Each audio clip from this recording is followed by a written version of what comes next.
Ouça o Jornal da PUC Sind pelo aplicativo A PUC Sind.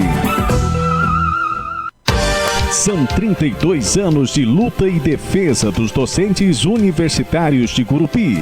E dentre as conquistas da PUC estão: consolidação de um plano de carreira docente, ou enquadramento docente no regime de trabalho 2010, permanência do caráter público da Unirg e a sede própria. A PUC, Seção Sindical do Andes, Sindicato Nacional dos Docentes do Ensino Superior.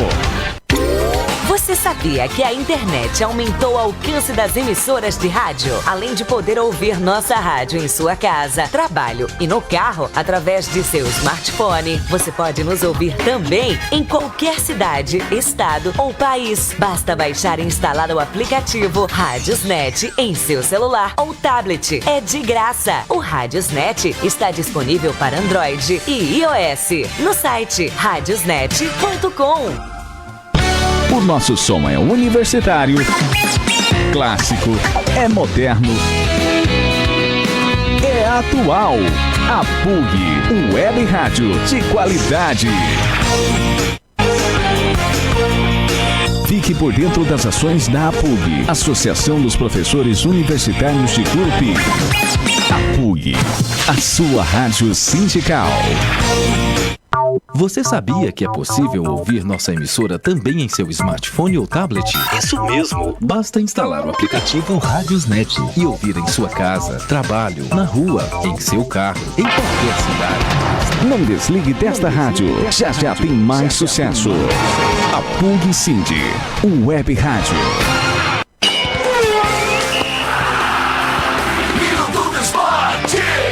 Segundo a imprensa alemã, a Red Bull sairá da Fórmula 1 a menos que um congelamento no desenvolvimento dos motores seja introduzido na categoria. Lembrando que a Honda, que fornece motores para a Red Bull e suas duas equipes, vai deixar a Fórmula 1 em 2021. A Red Bull acredita que vai precisar de uma estabilidade nas regras para se manter competitiva e espera que a FIA congele o desenvolvimento dos motores a partir da temporada de 2022.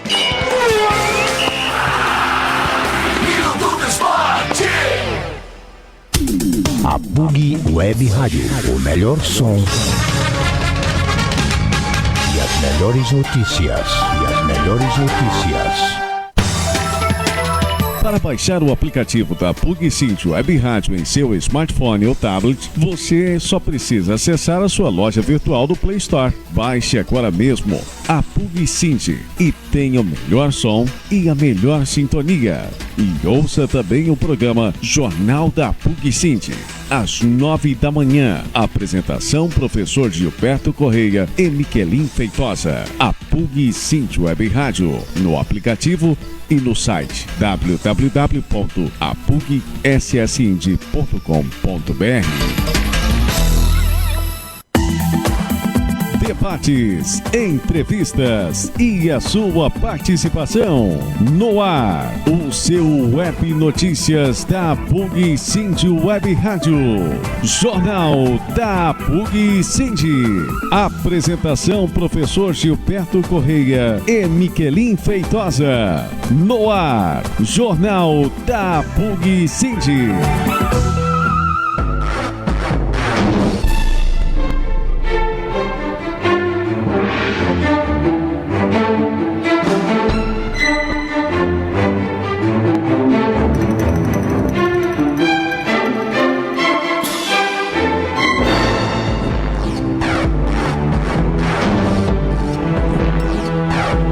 São 9h08. Ótimo dia para você. Obrigado pela sua companhia, pelo carinho da sua audiência, você que está nos acompanhando pelo Facebook, a você que está nos acompanhando também através do aplicativo da PUC Sind no Google Play, você que nos acompanha nesta boa manhã através do site www.apugsind.com.br. O seu matinal sindical está no ar, Jornal da PUC Sind, apresentação: professor Gilberto Correia e eu, Miquelin Feitosa, e juntamente conosco nesta manhã, continuando a série de entrevistas Mês do Professor, falando da eleição do Andes SN, professor Paulo Henrique Costa Matos, mas para dar um bom dia todo especial a ele, professor Gilberto Correia, bom dia, uma ótima manhã de hoje, terça-feira, né? Terça-feira, 27 de outubro de 2020. Bom dia.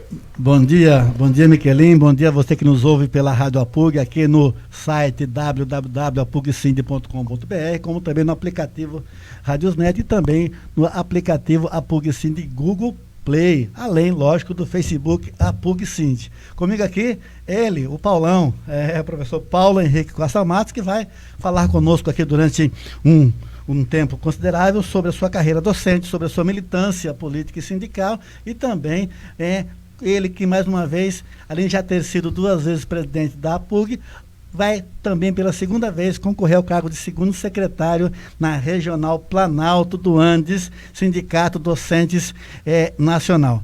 Bom dia, Paulo Henrique. Eu começo a mesma pergunta que eu faço para todos os nossos entrevistados. Quem é Paulo Henrique por ele mesmo? Bom dia, Miquelim, bom dia, professor Gil, né? Bom dia, ouvintes da Rádio APUG Cinde, né? É com a imensa satisfação que eu estou aqui hoje, eu em função de ser do grupo de risco, né? Eu venho aí há praticamente 8 meses sem sair de casa, raramente saio, né? Então não tinha vindo aqui ainda visitar a rádio. Eu acho que essa é uma iniciativa muito boa. Bom, Gil, eu sou, né, Paulo Henrique Costa Matos, como você colocou, né? Sou, na verdade, um professor, né, de história, né, por vocação. Eu gosto muito de ser professor, acho que é a profissão que eu escolhi e escolhi de forma bastante acertada, né? Eu fiz, por isso, inclusive, 2 graduações. Eu fiz História na Universidade Federal de Goiás e fiz Sociologia na Universidade Nico Lopes, em Cuba, e tenho imensa satisfação, né? Gosto demais de História, de Sociologia, de Filosofia, de Antropologia, de Ciências Humanas, né? E como professor eu me realizo, né? Já fui professor na rede pública estadual de Tocantins, já fui professor, né, de crianças no ensino fundamental, já fui professor do EJA, né? E há muitos anos sou professor universitário, sendo professor já na Unitins, na Fiesc, no Instituto de Filosofia e Ciências Religiosas do Maranhão e há 17 anos na Unig, né? Então é isso, eu sou professor, né, porque acho que essa é uma profissão que me realiza. Muito bem, Paulo. Você, nas suas conversas, nas rodas, né, nossos encontros de professores, enfim, na lida, na labuta diária, você sempre conta um pouco da sua história. Mas sabemos que você hoje, né, já com 50 e poucos anos, 53 anos, hoje em Gurupi, mas você teve uma trajetória, uma caminhada aí, saindo lá do Mato Grosso, né, lá de Torixarel, né? E conta para nós um pouco dessa história da sua militância estudantil e também sua vida de acadêmico no estado de Goiás, na cidade de Goiânia. Olha, Gil, eu saí da pequena cidade de Torixarel, no interior do Mato Grosso, né? Próximo à Barra do Garças, 80 quilômetros de Barra do Garças, né? E vim para Goiânia para estudar, né? E estudei com muita dificuldade. Eu fiz ensino médio, né, em escola pública, né? Depois sempre trabalhando, né? Consegui entrar na universidade, né, por escolha do curso de História, né? Fiz o curso de História passando os 5 anos, que na época que eu fiz a graduação era de 5 anos, né? Em História, e morando na casa do estudante, indo para o campus Samambaia, que era um campus que ficava fora da cidade, né? Indo e voltando de carona, comendo em restaurante universitário e passando imensas dificuldades. Então, assim, Só a vida de burguês. Só a vida de burguês. Tendo, inclusive, muito orgulho, né, dessa trajetória, porque a minha mãe era costureira, o meu pai era operário da construção civil, né?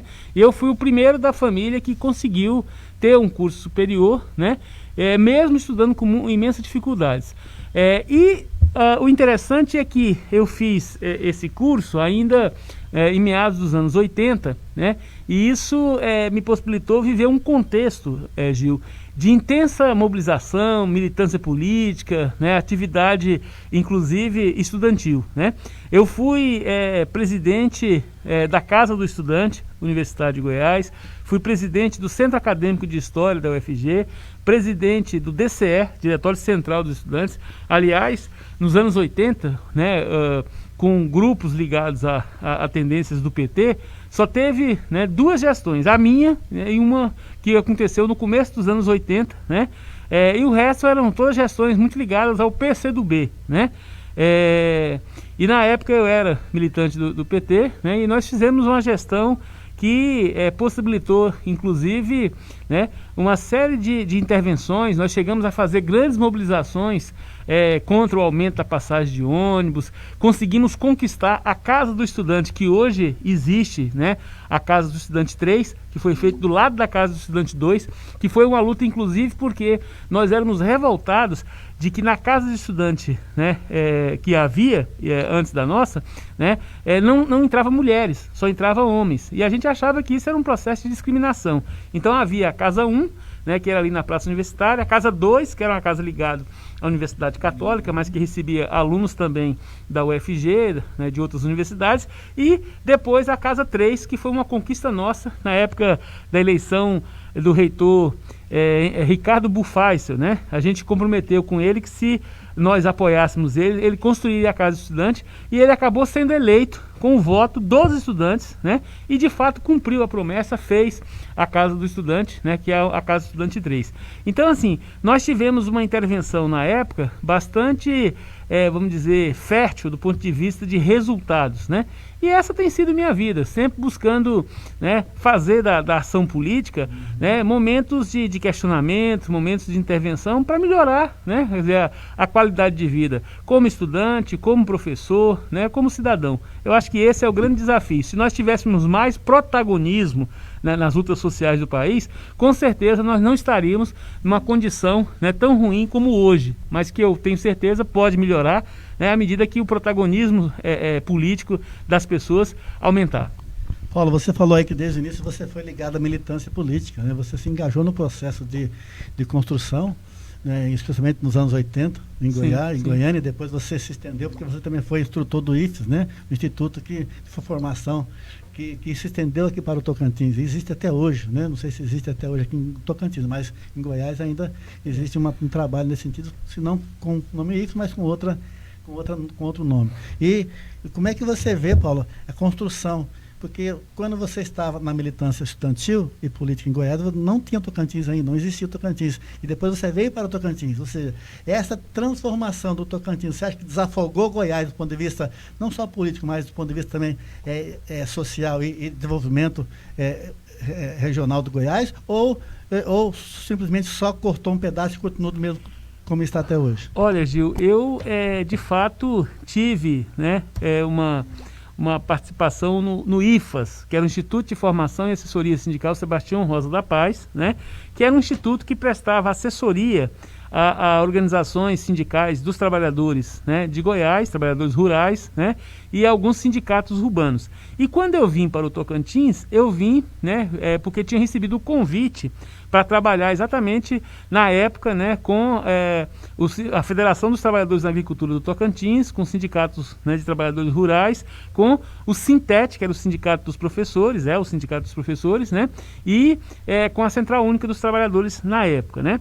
Então a gente veio, e o que me despertou o interesse por vir para o antigo, né, norte goiano e depois Tocantins, foi exatamente, né, a amizade que eu tinha com algumas pessoas, dentre elas o padre Josimo, né.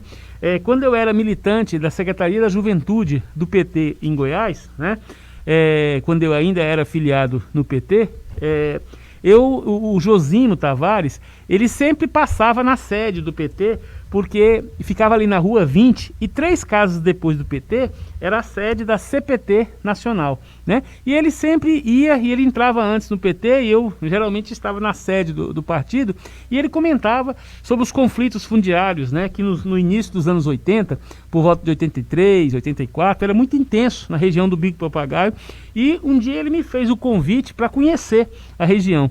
E eu conheci essa região aqui, né, antes do assassinato dele, que se deu em 86, né, e apaixonei pela região. É uma região, do ponto de vista da natureza, muito bonito, mas de um povo assim extremamente sofrido. E eu vivenciei várias realidades, né, que me atraíram muito para a região. Então eu tinha, né, a perspectiva de que se um dia tivesse a oportunidade de vir fazer algum trabalho social, algum trabalho, né, de intervenção política, eu viria para cá. E acabou surgindo eu vim inicialmente para morar, né, aqui em Gurupi, sendo assessor educacional do IFAS. Depois eu virei coordenador do IFAS, quando o coordenador, que era o professor Adelso, né, foi para Goiás ser professor, né, na Universidade Federal de Goiás, e eu então assumi a coordenação.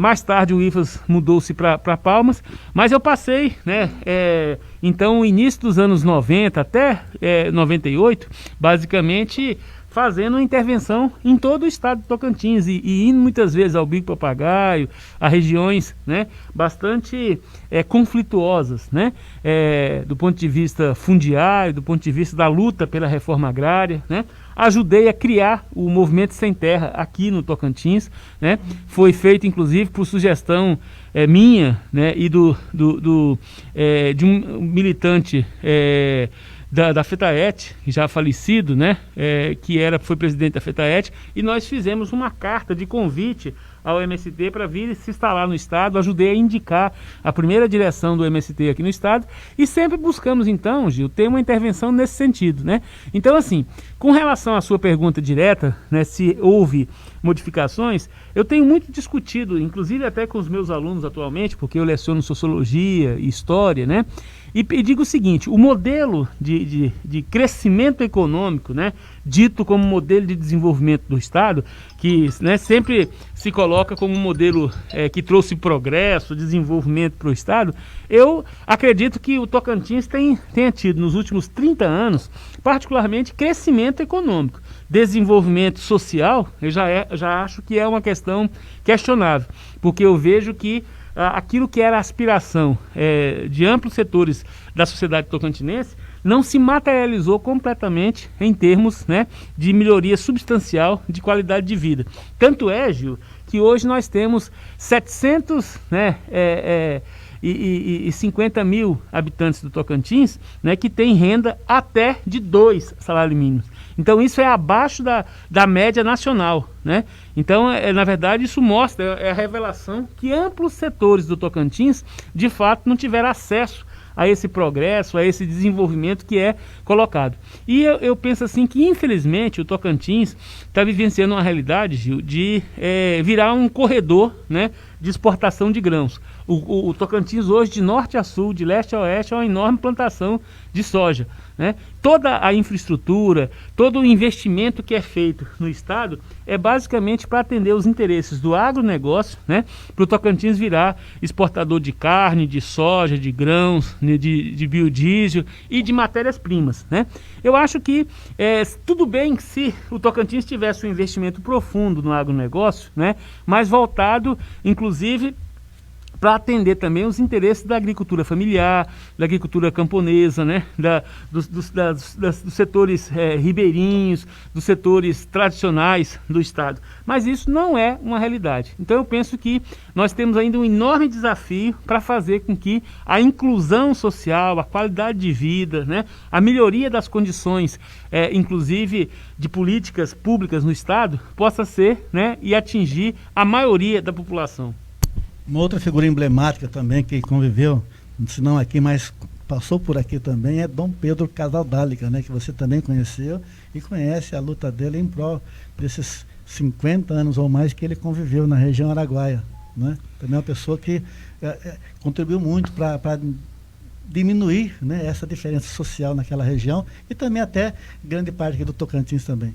A morte de Dom Pedro foi assim uma coisa muito difícil, né? Eu particularmente convivi com Dom Pedro, estive várias vezes lá, né, na cidade dele, lá em Conceição, né? E posso dizer o seguinte, que Dom Pedro, ele realmente dedicou toda a sua vida, né, nessa fé inquebrantável, né, de que o povo pode melhorar, o reino, né, a ser construído não é só, né, num outro mundo pós a morte, que é preciso conquistar esse reino aqui, né, tendo qualidade de vida, tendo saúde, educação, alimentação, possibilidades que não é de fato, né, algo impossível, porque nós somos um país extremamente rico, né, somos uma das maiores potências em termos, né, econômicos do mundo. Estamos entre as 10, já tivemos até entre as 6ª maiores economias do mundo, mas infelizmente somos um país ainda que não é desenvolvido, né, e que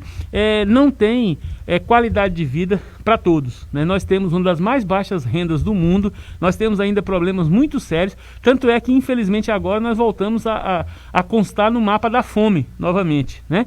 E Dom Pedro, se tem uma coisa que ninguém pode questionar, foi a atuação dele em defesa dos camponeses, dos indígenas, dos ribeirinhos, né?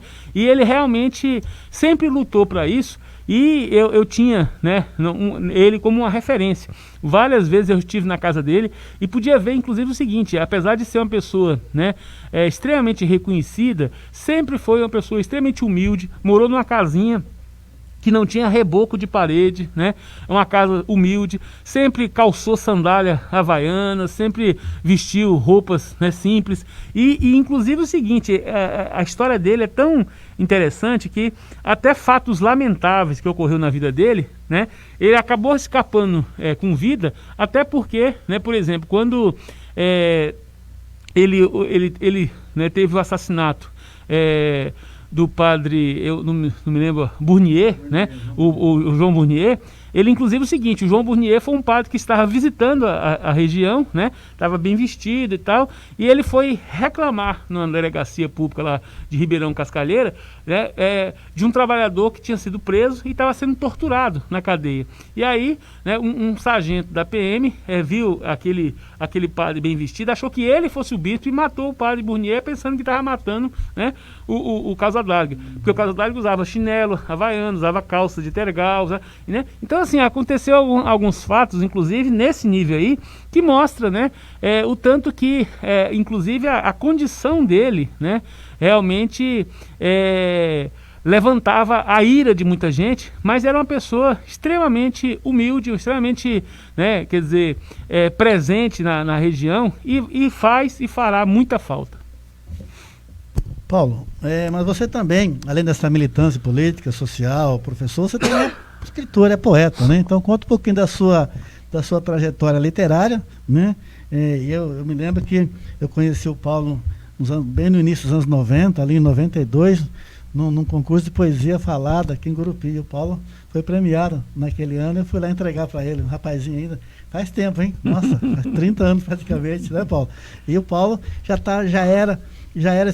fazia os seus escritos e também manifestava a sua ansiedade também pelas letras, né, Paulo? Sim, Gil, você está falando do saudoso concurso Benjamin Rodrigues, né? Isso, que nós temos, inclusive, que tentar, independente de quem seja o prefeito, rearticular. Porque eu sempre digo que Gurupi sempre foi um polo, né, bastante atrativo de desenvolvimento da literatura, das artes plásticas, do teatro, né? E isso se perdeu um pouco, até por falta de políticas públicas específicas dessa área. E eu, Gil, já editei, né, já escrevi 12 livros, né? Livros de poesia, de contos, né, livros de sociologia, de história, né, alguns com pesquisas de trabalhos que eu fiz sobre a questão do trabalho escravo, sobre a questão, né, socioeconômica do país, mas eu não me considero um escritor, Gil. Eu me considero um professor, né, que ousa a escrever algumas coisas. E eu gosto muito de literatura, né? Eu gosto muito de poesia, eu gosto muito de ler, né? E acho, inclusive, o seguinte: eu fui alfabetizado, Gil, muito tarde. Eu fui alfabetizado com mais de 8 anos de idade, e o que me propiciou assim, um crescimento razoável, substancial, foi que eu tinha um tio que me dava muito livro, né? No início eu detestava, né?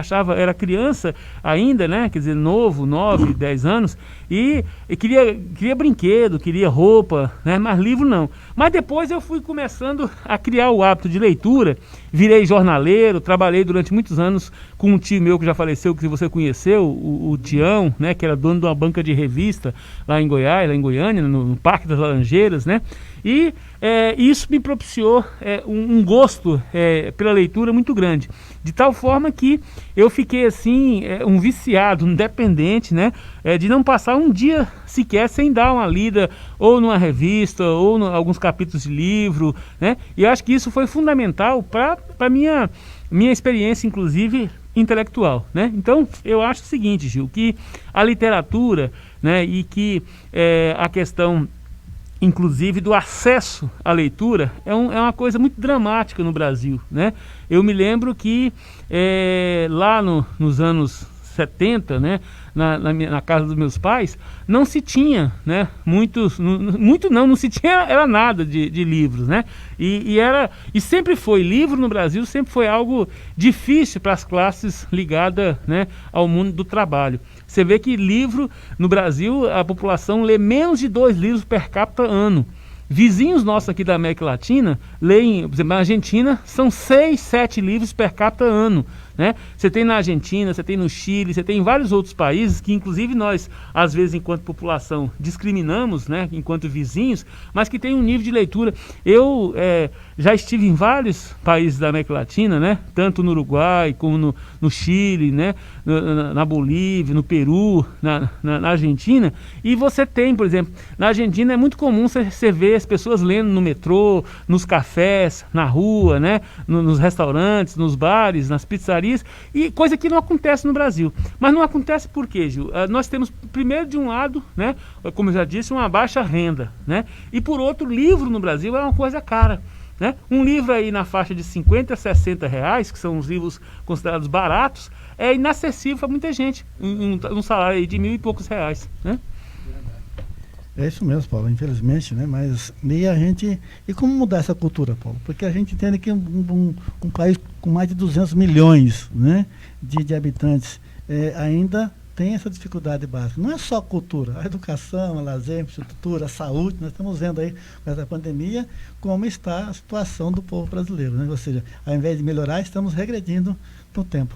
Olha, Gil, eu não tenho dúvida de que o Estado continua tendo um papel fundamental na implementação de políticas públicas, né, de cultura, de lazer, né, de inclusão social, que passa, inclusive, pelo acesso à leitura, né, à literatura, o acesso, inclusive, ao patrimônio cultural, né, que nós temos já construído, que nós temos autores assim, né, fantásticos, como Machado de Assis, como Lima Barreto, né, como Jorge Amado, como Graciliano Ramos, enfim, nós temos grandes, né, literatos, grandes produtores de literatura, né, reconhecidos mundialmente, né, mas que se as escolas, se as universidades, né, não tiverem um processo sistemático, inclusive de investimento nessa área, a gente vai ter problemas, né, porque, veja só, nós vivemos um contexto em que hoje o livro físico, né, ele é muito inacessível para grande parte da população.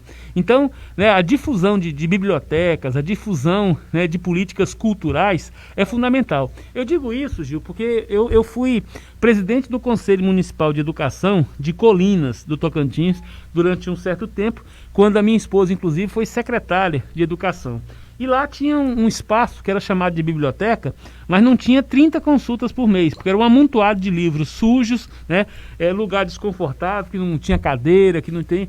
E aí nós fizemos um trabalho junto, na época, com a secretária de Educação, no sentido de criar, né, uma biblioteca organizada, com uma gibiteca, com brinquedoteca, com cadeiras, locais adequados, né, para as pessoas consultarem, terem os livros.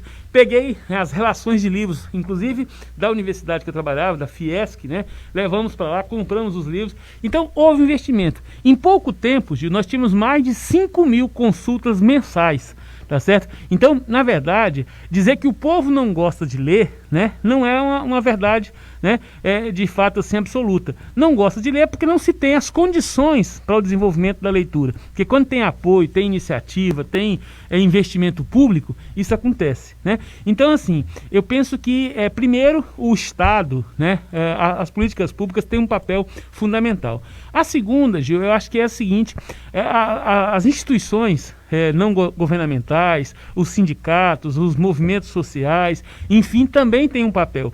Eu acho que a PUG, por exemplo, né, ela tem um papel fantástico, porque se tem uma coisa aqui que nós sempre fizemos muito bem, né, eu digo porque eu fui presidente por 2 vezes da entidade, você já foi também, está no 3º mandato, né, o José Carlos, outras pessoas, sempre foi investir na questão, né, da produção de literatura. Agora mesmo nós estamos, inclusive, com um livro que vamos lançar na SICTEG, né, que é um livro sobre o nosso projeto Filosofia e Cinema, que é isso aqui, Filosofia através do Cinema, uma década de ensino, né, que tem textos meus, seus, né, de outros professores, inclusive de ex-alunos, né, e que visa discutir aspectos da filosofia, mas também, né, com elementos de literatura, elementos de análise social, filosófica, né, que é fundamental. Então, esse tipo de iniciativa a gente precisa valorizar, a gente precisa estimular, né, e a gente precisa fazer mais, porque eu penso também que não é só a responsabilidade do Estado.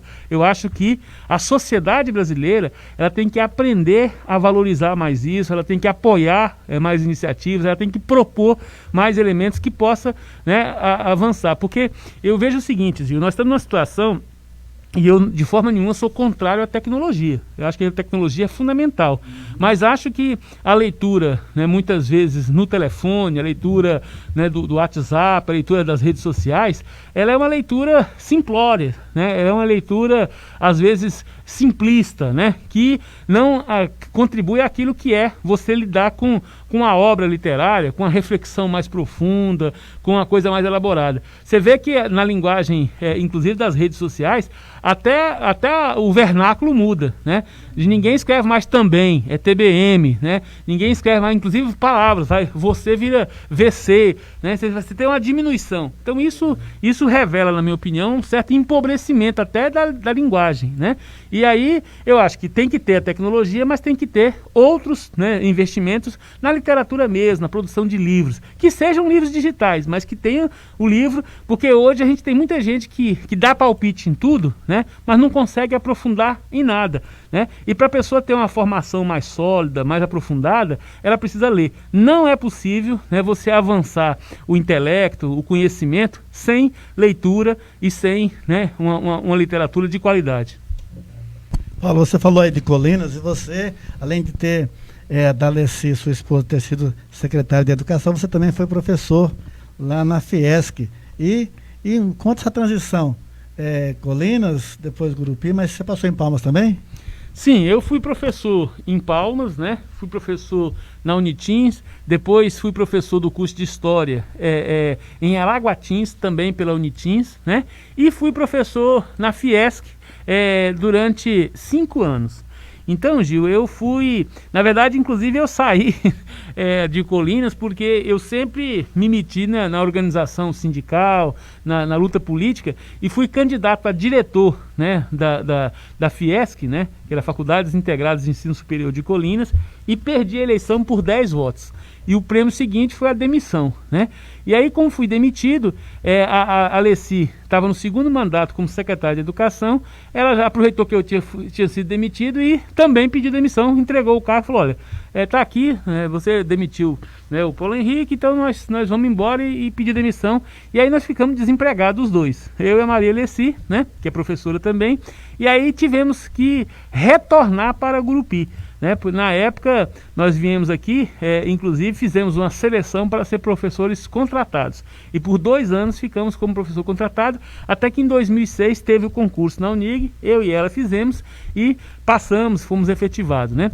Então essa maior estabilidade permitiu a gente ter um pouco mais de liberdade para fazer a ação política, né? Tanto que nós já assumimos por 2 vezes 2 mandatos aqui na PUG, sempre, né, tivemos uma participação política, inclusive enfrentando, né, prefeituras administradas por prefeitos extremamente, né, quer dizer, austeros, né, conservadores e muitas vezes perseguidores, né?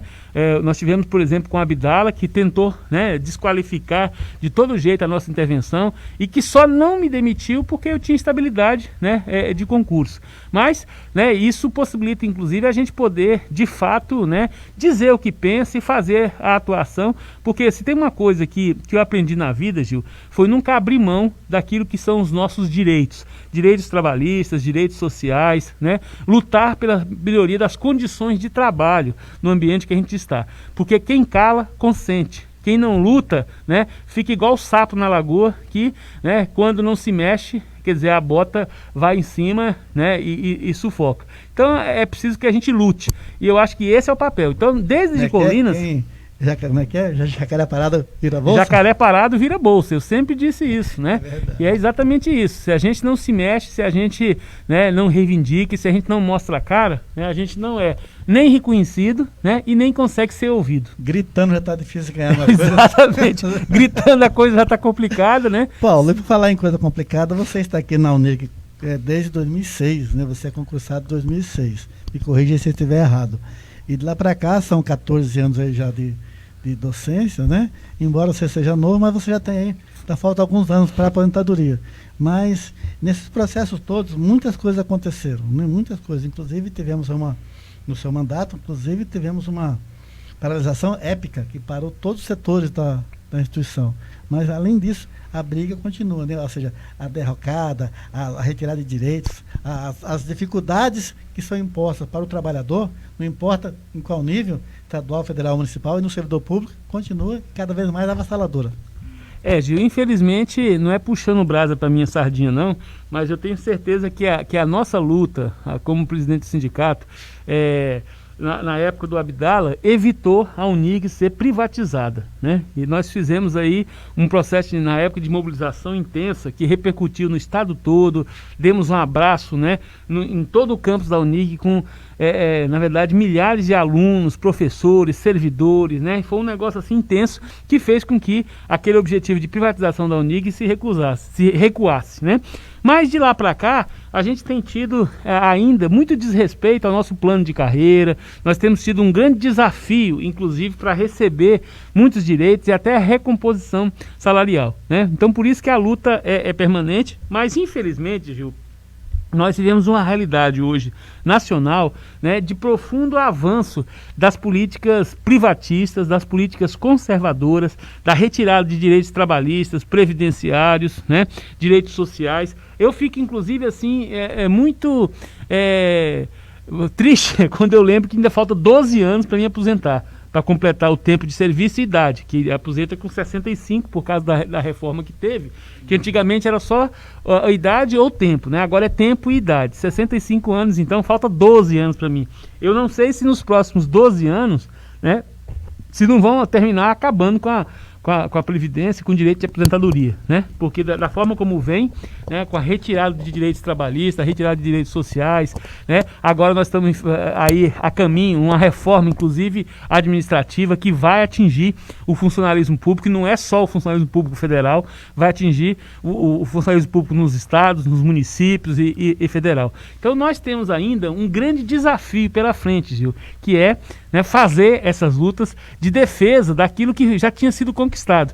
E você tem razão, Gil, nós estamos vivenciando um momento histórico e conjuntural de recuo, né, das conquistas e dos avanços que nós tivemos. Embora, Gil, eu não sou totalmente cético, porque eu acho que nós estamos diante, inclusive, de um recomeço, de retomada, né, de algumas lutas. Você vê que o Macri, né, na Argentina, está numa situação muito complicada, né, a partir de denúncias, inclusive, do próprio irmão dele, que escreveu um livro mostrando o grau de envolvimento dele com máfias, né, argentinas. Você vê que na Bolívia o Evo Morales conseguiu eleger o candidato que ele escolheu e tem um avanço. O Chile agora fez um plebiscito que em 70% da população resolveu enterrar, né, a Constituição da época do Pinochet, uma Constituição neoliberal. Você tem a possibilidade que não se realizou ainda, mas eu acho que vai acontecer, que é a derrota do Trump nos Estados Unidos. Então nós começamos a ter, né, por parte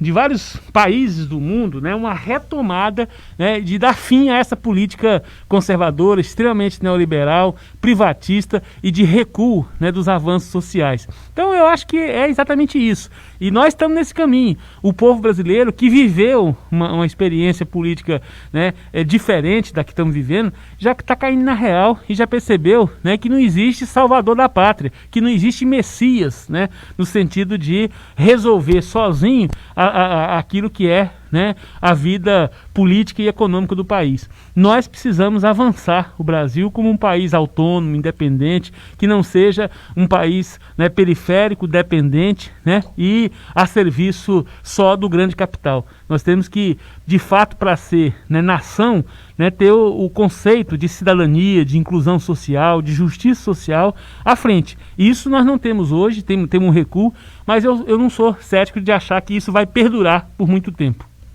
Bom, isso quer dizer também que toda política que venha do governo federal, ela é efeito dominó, cascata, chega até a nossa seara, né? A nossa cozinha, como diriam. Eu não tenho pé na cozinha, não, como disse a FHC uma vez, eu tenho os 2 pés na cozinha, é o corpo todo, né, da senzala, mas como é que a gente vai fazer, com a sua perspectiva, Paulo, com relação a Gurupi? Ou seja, Gurupi, porque a gente passamos agora por mudanças, né, que vai acontecer na gestão municipal, né, mudanças também na fundação, porque vai assumir uma nova gestão, a gente não sabe quem vai ser, e também teve mudança na reitoria, embora a reitora tenha sido reeleita, mas muda-se, né? Porque agora era para 2 anos, agora é uma política para 4 anos. E vai coincidir justamente com o tempo também do mandato do atual, do futuro prefeito ou prefeita da cidade. Como é que você vê esse processo político? Como é que isso pode trazer, ou como nós podemos, enquanto docentes, enquanto classe de servidor público de uma lei especial da UNIG, aliás, a Gurupi é a única cidade da região norte do país que tem uma universidade pública municipal, e parece que o povo não acordou para essa joia rara que nós temos e querem só lapidar ou querem tomar conta de tudo. Como é que a gente vai sobreviver nesse contexto todo? Olha, Gil, eu não tenho dúvida de que, primeiro, independente de quem seja, né, o prefeito eleito, seja prefeita ou seja prefeito, né, nós só vamos ter uma Gurupi, né, crescendo e como polo de desenvolvimento regional, né, e inclusive com possibilidades de ter uma maior representatividade política no Estado, se a UNIRG for de fato valorizada como uma instituição autônoma, capaz de desenvolver pesquisa, extensão, né, capaz de desenvolver soluções tecnológicas, né, e alternativas, inclusive, né, de desenvolvimento para o município. Gurupi, de fato, Gil, eu concordo com você, ainda não reconheceu, né, o grande papel que tem a UNIRG, inclusive na economia local. Sem a UNIRG hoje, Gurupi estaria numa situação muito pior economicamente do que está nesse momento, né? A UNIRG, então, ela é parte da solução para Gurupi, mas é preciso que quem seja o administrador, quaisquer que seja, né, possa respeitar a autonomia da UNIRG, possa, né, criar condição para que a UNIRG avance enquanto universidade. Tá? Nós temos ainda sérios limites aí no que diz respeito, inclusive, à qualificação docente, né? A liberação de professores para fazerem seus mestrados, seus doutorados, né? Seus pós-doc, enfim, nós temos ainda muitos problemas, né? De respeito, inclusive, ao nosso plano de carreira, né? E de, inclusive, revitalizar, né, a própria UNIRG enquanto, né, uma instituição ainda mais fundamental para o desenvolvimento local. Né? Então isso realmente precisa acontecer. Eu espero, né, que os próximos administradores deem uma atenção maior para a UNIRG, né, e possa inserir a UNIRG, porque nós podemos ser, Gil, inclusive fator de desenvolvimento não só para Gurupi. Nós podemos, né, agora, inclusive, num processo de consolidação, né, criar condição para que exista outros campos, né, da UNIRG, outros campos fora, né, como já está em andamento o campus da UNIRG lá de Paraíso, com o curso, né, de medicina, mas eu acho que não pode ser só o curso de medicina, nós temos que, né, exportar outros cursos, né, e criar campos onde for possível, aqui no sul do estado, no sudeste, no extremo norte, fazer com que o nível de arrecadação da UNIRG, o nível de contribuição, inclusive educacional, possa, né, ser revitalizado e avançar. Né? E eu penso que a UNIRG, ela tem possibilidade de ser uma instituição fundamental, então, não só para Gurupi, mas para o próprio Tocantins, né? Agora, para que isso se consolide enquanto universidade, Gil, nós precisamos de fato ter, né, gestores, administradores municipais que saibam, né, não só o valor da UNIRG, mas que saibam planejar estrategicamente, que saibam, né, conduzir o processo para que as disputas, inclusive políticas, não virem elementos que impeçam o próprio desenvolvimento, né, da Unig. Nós temos, inclusive, até hoje, problemas sérios na própria consolidação do campus de Paraíso, que não foi efetivado ainda por questões de disputas políticas, né, entre prefeito, entre governador, entre interesses, né, que não são os interesses de fato que favoreçam a Unig. Então nós precisamos superar isso, né, e avançar de forma mais significativa, porque senão perde a cidade, perde o Tocantins, perde o povo tocantinense. Bom, Paulo, se deixar, ficamos aqui o dia todo, mas ainda temos alguns minutos. Eu quero falar agora da eleição do Andes, né? Para que a gente possa fechar esse bate-papo, essa entrevista muito boa contigo aqui, e para que a gente possa debater um pouco mais sobre você. Agora vai concorrer mais uma vez ao cargo de segundo secretário da Regional Planalto do Andes. Vai ser a eleição nos dias 3, 4, 5 e 6 de novembro.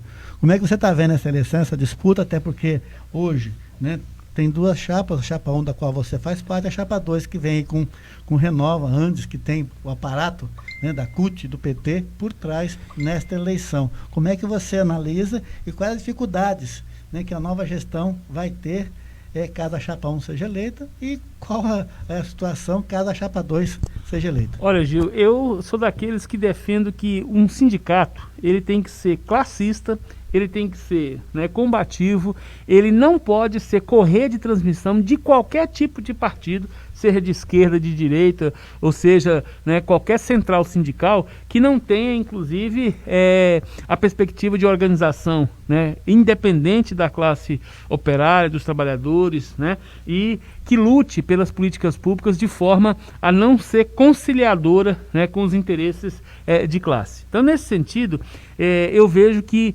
hoje o Andes está, né, à frente de um dilema. De um lado, nós temos a chapa 1, que tem tido sempre uma postura classista, né, mas que encontra dificuldades, inclusive, de ter um trabalho mais efetivo na base, né, que precisa ser retomado de forma mais ampla, né, para inclusive qualificar maior intervenção sindical, porque eu acho que hoje você tem uma grande quantidade de líderes, né, sindicais que já estão envelhecidos, que já são sempre os mesmos, né, então nós temos que atrair mais jovens, mais perspectivas, né, de renovação das estruturas sindicais. Por outro lado, nós estamos num momento de disputa, né, como você bem colocou, com a chapa 2, que é ligada ao Renova Andes, que tem, né, um grande interesse de voltar o Andes para uma estrutura mais ligada à questão partidária, né? E eu sou contra isso. Eu não sou, nem quando era filiado e militante do PT, do qual eu saí, há muitos anos, eu saí do PT ainda em 2002, 2003, né? E desde então eu não tenho mais filiação partidária, né? Mas sempre tive atuação sindical. E acho que o sindicato ele precisa, né, ser independente então de qualquer partido. E acho que tem o grande problema que está colocado, inclusive com relação à chapa 2, é que a chapa 2 ela tem uma proximidade muito grande com o chamado PROIFES, né? Que é inclusive um setor que defende que o Sindicato Nacional dos Docentes do Ensino Superior seja apenas um sindicato das universidades federais. E nós sempre apostamos, né, no Andes como um sindicato que construísse o setor, inclusive das estaduais e das municipais. Nós só temos 6 universidades municipais que participam efetivamente, né, do Andes, e nós da Unig somos inclusive talvez a universidade do setor das municipais que mais participa ativamente. E nós já tivemos representantes, né, como o professor Joel, que fez parte da direção nacional, eu já fiz parte, né, uma outra vez, você, professora Edna, você já fez parte, né, porque as regionais do Andes, a Regional Planalto, a Regional Pantanal, a Regional Norte, 1, 2, 3, Regional Sudeste, Regional Sul, fazem parte da estrutura da direção, né, nacional. Nós temos 11, né, diretores na direção central, executiva, e, né, composto aí pelas regionais que fazem parte da estrutura. Eu já fui, então, e nós estamos mais uma vez, eu fui, né, convidado a participar na defesa dessa proposta, né, de manter o Andes como um sindicato classista, um sindicato independente, autônomo, e que nesse momento, Gil, seja capaz de fazer a luta, né, contra o projeto neoliberal, contra o projeto de regressão, inclusive trabalhista, político, que nós estamos vivenciando. Nós temos, infelizmente, Gil, um governo à frente do Estado brasileiro, que é um governo proto-fascista, um governo que está apresentando um processo sistemático de destruição de muitas conquistas trabalhistas, né, da questão, inclusive, dos avanços sociais que nós tivemos. Eu acho que o PT cometeu muitos erros à frente da administração, mas pelo menos não foi, né, um governo que tenha feito os absurdos que vem sendo cometido agora, né?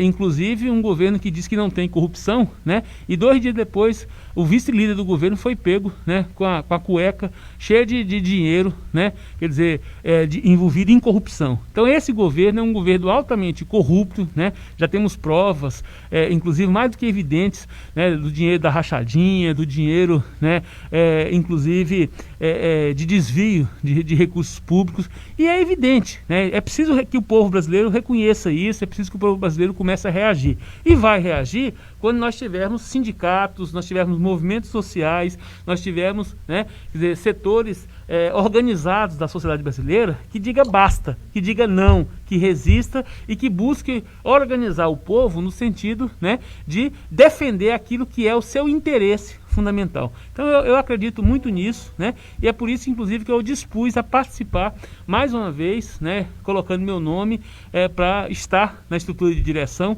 que tem essas ideias e que tem essas propostas. Muito bem, Paulo, mas ainda assim, né, a disputa está acirrada. Acirradíssima, Gil. Nós temos um processo que... hoje, inclusive, tem debate, é isso? Hoje à noite, às 8 horas, né, às 20 horas, nós temos uma apresentação, uma plenária da regional, né, Planalto, que envolve, né, Goiás, Tocantins, Distrito Federal, né? Então vai estar a Rivânia, vai estar, né, a Neila, que é nossa candidata a presidente regional, eu, né, e outros colegas que compõem a estrutura de direção, né, que está no processo de disputa, e vai ter, né, essa plenária, né? Então a gente queria convidar os professores da Unic que puderem participar, os colegas interessados em participar. A gente vai, né, divulgar o link para que, né, seja possível o acesso, e aí participar, intervir, perguntar, né, fazer as críticas, fazer as análises, porque participando, com protagonismo, Gil, que a gente pode mudar essa realidade nossa. Eu sempre acreditei e volto a dizer, sapo parado, né, jacaré parado vira bolsa, né? E realmente, se a gente não se mexer, a gente vai deixar se aprofundar esse fato aí, e depois para retomar, Gil, porque eu acredito que assim, nada é definitivo, né? Você tem sempre, enquanto tiver a possibilidade de lutar, da gente resistir, né? Sempre há possibilidades. Mas o problema é que quando a gente perde algumas coisas, para reconquistar, para refazer, muitas vezes décadas, anos, né? Então a gente tem que realmente resistir para conseguir sobreviver e conseguir, né, em vez de recuar, como você bem colocou, a gente avance, né? Tá certo, Paulo. 9 horas e 51 horas de conversa, né, Miquelinho? Uma hora que, enfim. Mas a gente quer, antes de encerrar essa conversa, Paulo, a gente quer entregar para você. Cadê, Miquelinho? Tá aí, né? Tá aí, Paulo. Você sabe que nós esse ano não pudemos fazer festa, né? Que o professor também gosta de festa, né? Gosta de abraço, né? Quem gosta de tomar sua cerveja bebe, quem gosta de tomar seu suco, seu refrigerante também bebe. Mas infelizmente, por conta da pandemia, nós tivemos aí alijados dessa situação. Mas a PUC, então, fez algumas coisas, atividades no mês de outubro, e também fez uma garrafinha squeeze, né? Tá aí, vocês estão vendo aí no Facebook aí, uma garrafinha squeeze metálica, personalizada, e que está chegando às suas mãos então, Paulo, com a logomarca da PUC e também o nome do professor Paulo Henrique do lado. Então, que receba aqui. Miquelinho, aproveita, registra aí, Miquelinho, esse momento aí, para nós podermos registrar e também colocar, né, nas redes sociais, esse momento aí que o Paulo Henrique está recebendo aqui das mãos, nossas mãos, a garrafinha squeeze, que vai realmente aí Só que azul, você queria era vermelha, né, Paulo? Eu queria vermelha, a minha cor, né? Mas tudo bem, né? Mas tudo bem. E eu queria agradecer e acho que é fundamental. Uma coisa que eu tenho ressentido muito nesse processo de pandemia, Gil, que tem ficado demais em casa, né? E esse negócio de mandar churrasco pro WhatsApp, né?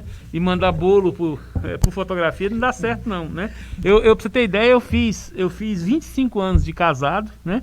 Tive que fazer a festa virtual. Eu participei. Você participou, teve convidado. gente, né? Foi um processo todo virtual. Gente da Bahia, de Mato Grosso, de Goiás, aqui do Tocantins, mas tudo virtual. Né? E a gente gosta da presença, a gente gosta de olhar nos olhos, de pegar, de abraçar, de beijar. Verdade. Mas infelizmente, né, é uma coisa que a gente não pode estar fazendo. Então esse negócio de fazer festa virtual não tem muito interesse não. Eu gosto presencial. E essa forma é uma forma do brasileiro, né? É peculiar no mundo todo, essa forma que tem que fazer. Mas Paulo, a gente agradece a sua presença e vamos torcer para que tudo corra bem, que logo isso acabe, embora a gente esteja vendo aí que na Europa já veio a segunda onda, que nem acabou a primeira ainda, então nós temos que pensar e agir com coerência, sabedoria, equilíbrio, porque senão está todo mundo achando que já acabou a doença, está todo mundo achando que a política é a vacina, né, para essa pandemia, e de fato nós vamos ver depois o resultado, infelizmente, não que a gente queira, mas pelos prognósticos que se apontam na área da saúde, e eu, como não sou médico, tenho que escutar aqueles que são da área da saúde, não é isso? Hoje eu antecipei minha aula, que era 9 horas, né, antecipei para 7h15 da manhã, dei aula à distância, né? E aí exatamente uma aluna do curso de Direito falou para mim: professor, eu estou achando que inventaram a vacina, né? E não avisaram a gente, porque eu continuo tendo que ficar, né, em quarentena, porque eu tenho, né, alguns problemas de saúde, o senhor também, mas estou achando que a eleição, né, deve ter inventado vacina, porque está todo mundo na rua, nas praças, sem máscara, né, de qualquer jeito, e, né, ou inventaram a vacina, né, ou então as pessoas perderam o juízo, né? Eu acho que está mais para perder o juízo. Verdade. Obrigado, Paulo. Agora são 9 horas e 59 minutos. Miquelinho, fechamos aqui essa série, né? Essa semana, e que a gente possa ter outras atividades aí, outras entrevistas também valiosas para apresentarmos aos nossos ouvintes, aos nossos facebookianos, os professores da Unir. Segunda semana, né? Segunda semana de entrevista. É a segunda semana, isso. Nós tivemos aí vários professores que passaram por aqui, mas outros ainda terão a oportunidade de passar por aqui para que possa contar um pouco da sua história, como o professor Paulo hoje contou a história dele aí, Passagem, Colinas, Goiânia, né, vários cantos aí do nosso Brasil, até rodado esse professor, viu? Até chegar à cidade de Gurupi. O professor Paulo falou da luta do MST, de Sem Terra, Movimento Sem Terra. Eu fui assentado, eu morei em um assentamento, meu pai foi assentado da reforma agrária, e é muito triste como a forma de reforma agrária é feita no Brasil. Nós moramos 6 anos, um barraco de palha, né, quase 6 depois, com 1 ano, né, para a gente sair de lá, que foram feitas casas, mas a gente morou casa de palha, falta de água, o assentado é deixado à mercê, e assim, gente de tudo quanto é tipo, desde o cidadão de bem até bandido e estuprador, vai parar no assentamento, matador, infelizmente tem de tudo em um assentamento. E não se tem um certo parâmetro para se fazer essa reforma agrária. Se deixa lá a pessoa à mercê da própria sorte, a pessoa come até calango para poder sobreviver, né? Passa um tempo ali, depois de 3, 4 anos que tem esse projeto de assentamento, você não se encontra nem abelha mais, você não vê mais, porque a fome é muito grande. E o governo deixa a própria sorte. E infelizmente, nada mudou até os dias de hoje. Eu acompanho sempre essa luta da parte de assentados, e eu vou falar para você, as coisas não mudaram, e eu acho que vai demorar a mudar, né? Ainda piorou. Eu acho inclusive que piorou, porque reforma agrária nunca foi só distribuição de terra, né? Tem que ser uma série de outras políticas para se sustentar, mas até isso, a distribuição de terra diminuiu de forma assim, né, quer dizer, violenta. Hoje praticamente, né, é zero o processo, né, de legalização, de distribuição, de fazer a reforma agrária, né? De fazer essa reforma agrária. E o INCRA vai lá de vez em quando só para pegar a assinatura das pessoas, para constar que existe aquele projeto de assentamento e depois deixa a própria sorte de novo. Então, é muito triste como é feita a reforma agrária no Brasil. Infelizmente, meu pai chegou ao limite de falar assim, ó, vou levar vocês para perto do estudo. Quem quiser estudar, vai estudar. Quem quiser trabalhar, vai trabalhar. E foi onde nós retornamos para Gurupi. Meu irmão hoje é professor, eu sou comunicador, né? Minha irmã também é comunicadora. Enfim, a família foi seguindo aí, cada um o seu rumo. Mas, assim, a forma como é feita a reforma agrária deixa a gente muito triste. Um abraço ao senhor, obrigado pela presença, por esse papo bem bacana aí conosco. Professor Gil, amanhã nós continuamos trazendo informações do SICTEG, o lançamento do livro dia 29, nós vamos estar informando a você o lançamento do livro A Filosofia através do Cinema, uma década de conhecimento. Nós estamos aqui com o livro, uma década de ensino, uma década de ensino. A organização Edna Maria Cruz Pinho, Joel Moisés Silva Pinho, José Carlos de Freitas e a colaboração também, professor Paulo Henrique Costa Matos, professor Gilberto Corrêa. Parabéns pelo livro, a PUG-Sind trazendo aí a oportunidade para que a leitura e também o conhecimento possam ser preservados nos dias de hoje. Obrigado a você que nos assistiu até esse momento. Gil, você tem mais algum Não, só queria falar que reforma agrária para pobre é coisa do vagabundo, mas invadir terras alheias e terra de índio é agronegócio, né? Enfim. Infelizmente a área agrícola hoje no Brasil, vamos chegar a um momento que o bife vai ser de soja, o arroz vai ser de soja e todo o restante, eu fico encabulado ao ver que a nossa região está sendo tomada. Eu não tenho nada contra a quem planta soja, mas ninguém mais quer plantar arroz, plantar feijão, plantar outras coisas, e acaba que daqui uns dias vai faltar esse alimento também. 10h04, um ótimo dia para você, obrigado pela sua companhia, pelo carinho da sua audiência. Amanhã voltamos com mais um jornal da PUG-Sind aqui na PUG-Sind Rádio APUG TV, trazendo para você os principais destaques desta edição. Um ótimo dia, obrigado pela sua companhia. Assim finalizamos mais o programa de hoje. Você ouviu Jornal da PUG-Sind, o seu web notícias da PUG, Associação dos Professores Universitários de Gurupi, Seção Sindical Antes SN. Voltamos amanhã, às 9 da manhã. Fique por dentro das ações da APUG, Associação dos Professores Universitários de Gurupi.